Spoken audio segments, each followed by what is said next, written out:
പ്രതിസന്ധികളിലും വികസന പ്രശ്നങ്ങളിലും India CARICOM അംഗരാജ്യങ്ങളോടൊപ്പം വിശ്വസ്തയോടെ നിലകൊണ്ടതായി പ്രധാനമന്ത്രി നരേന്ദ്രമോദി. ഗയാനിലെ ജോർജ് ടൌണിൽ നടന്ന ഇന്ത്യ കാരിക്കോം രണ്ടാമത് ഉച്ചകോടിയിൽ സംസാരിക്കുകയായിരുന്നു അദ്ദേഹം.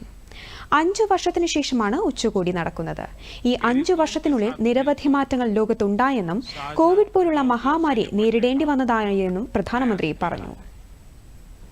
कोविड हो या नेचुरल डिजास्टर्स, कैपेसिटी बिल्डिंग हो या विकास के कार्य, भारत एक विश्वसनीय पार्टनर के रूप में आप सभी के साथ कंधे से कंधा मिलाकर आगे बढ़ा है.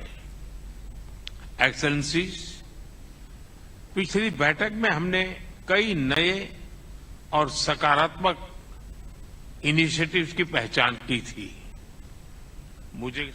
പല പ്രതിസന്ധികളും ഗ്ലോബൽ സൗത്ത് രാജ്യങ്ങളെ സാരമായി ബാധിച്ചിട്ടുണ്ടെന്നും പ്രധാനമന്ത്രി അഭിപ്രായപ്പെട്ടു.